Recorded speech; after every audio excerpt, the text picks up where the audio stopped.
Very good morning, my dear students. Welcome to Digital World of Patania Public School. But in previous lecture, we learned algorithm. Today, we learn what is flowchart, how to create a flowchart. So here we learn introduction of flowchart. A flowchart is a pictorial representation. A flowchart is a graphical representation of your problem. Graphical representation of your program, graphical representation of your project. So you say a flowchart is a pictorial representation of step by step solution of a problem. Step by step writing of problem is your algorithm, and when we write step by step solution of problem in graphical way, in flowchart way, in pictorial way, that means your flowchart. A flowchart not only pictorial depicts the sequence in which instructions are carried out in an algorithm, but also used as an aid in developing algorithm. One must be familiar with such an important tool used in programming. This section briefly discusses the technique of flowcharting. There are various flowchart symbols that carry different messages and are used for different purposes. In flowchart, these are the very important part. This is your very important part. These symbols, everyone learn these symbols for flowchart. If you want to create any flowchart of the problem, then you require these all the symbols. Uh, I would say, give me only 1 second, better. Okay, you see here, this oval you draw in this way. This is your oval. This symbol used for start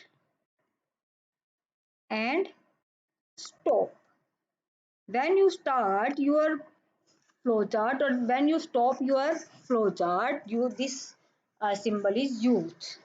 And next is your, this is parallelogram here, this like this, this one. This is your input output. This is used for the input as well as when your answer is displayed. This is your input output symbol. Okay, and the next is your rectangle, like this is your rectangle, and this is your processing symbol.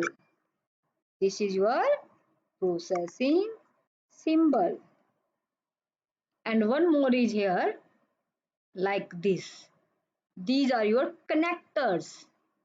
These are your connectors. And one more, like this. This is for decision. This is your decisional symbol. Okay, so let's learn. This all is used for start and stop.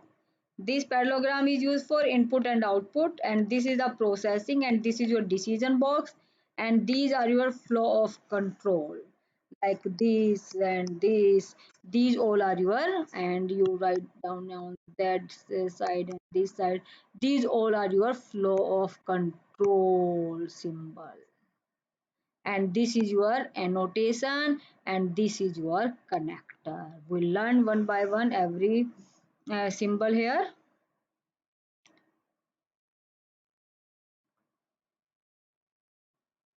But before we learn about the more about the flow chart, first we learn some other points here. Following section illustrate the working and use of flow chart along with algorithm development. Writing algorithm. To write algorithm, such a language should be used that is close enough to the programming language in which the program are to be written, so that a hand translation is relatively easy to accomplish. Thus, we have chosen a language for algorithm that resembles our programming language Python. Let us discuss certain rules of writing a algorithm.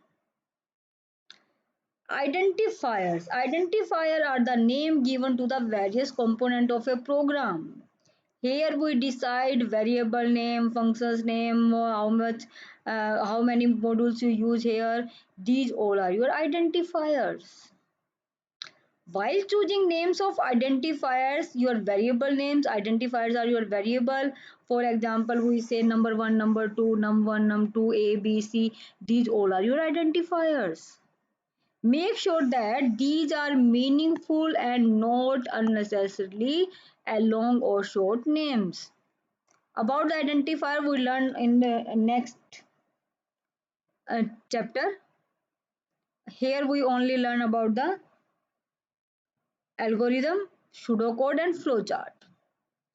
The assignment of values to variable is done through assignment statement. For example, I would say A is equal to 10.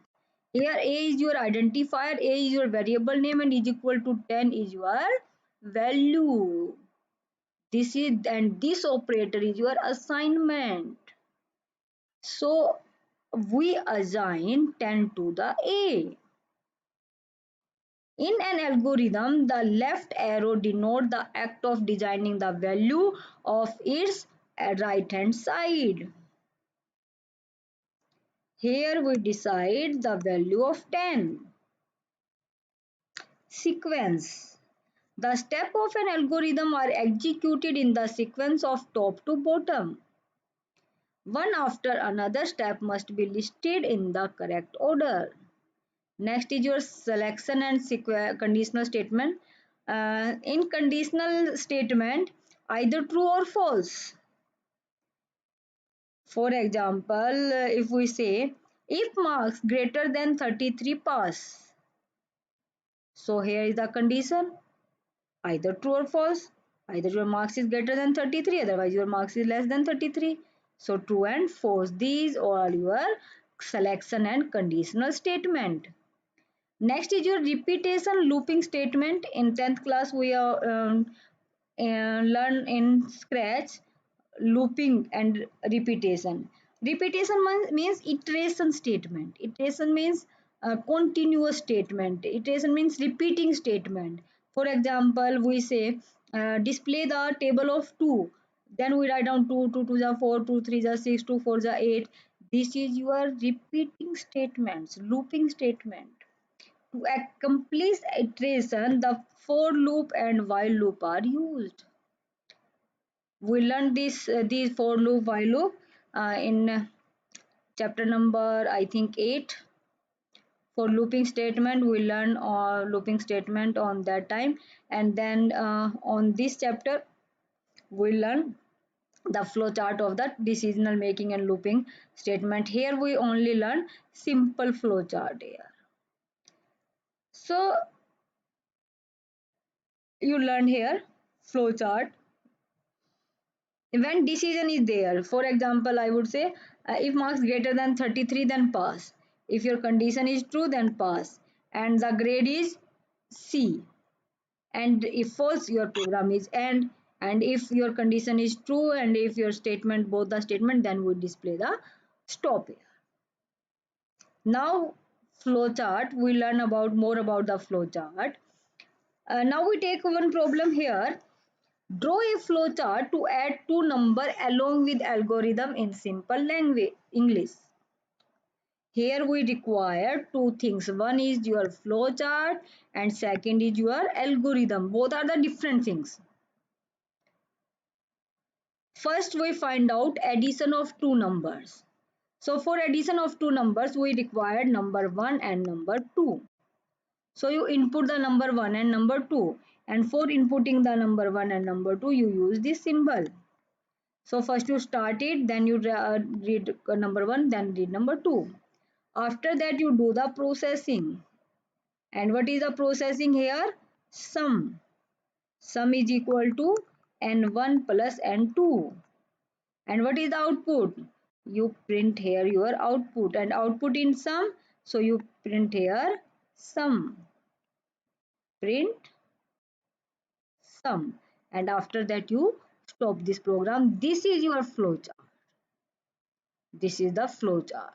And what is the algorithm? First is you started, then get to number n1 and 2 and 2. Algorithm is writing a program in simple English language. Written your program in step by step in English language, simple English language. Then s is equal to n1 plus n2, and then print the result s and then stop it. This is your algorithm, and in this side your flowchart is here. We take one more problem here. Draw a flowchart to find area and perimeter of rectangle. First we need the formula of area of rectangular and perimeter of rectangle. So what is the formula of area of rectangle? Length multiply breadth. And what is the perimeter of rectangle? 2 multiply length plus breadth. And also write down the algorithm. So first we need start. So draw start. After that input length and breadth. And then we find out length plus multiply breadth.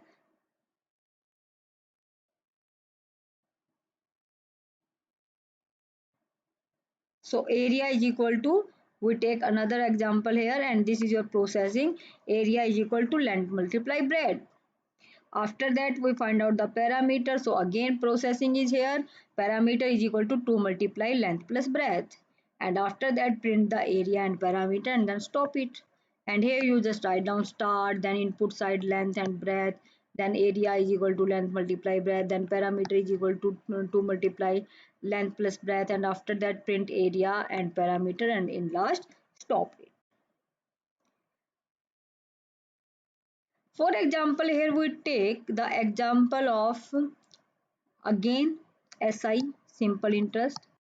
For simple interest we required PRT. So what is the input? Here input value PRT. So here you change it PRT. What is the area? What is the simple interest here? PRT divided by 100. You write this in processing. And after that print the area and parameter, and after that stop this. Clear beta?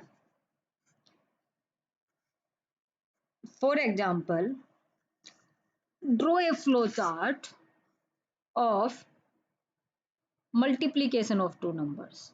Okay. For this, first you required oval here. And here you write down start. After that, input is required. So we need number 1 and number 2 input. After that, processing is required. So we take another variable here. First you draw the rectangle, and after that, for example, for simple interest we write down here SI is equal to, sorry, we do the multiplication of two number na. So you write here product is equal to n1 into n2, and after that what is the output?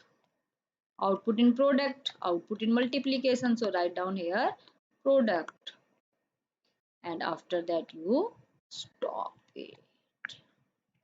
This is the algorithm for multiplication of two numbers.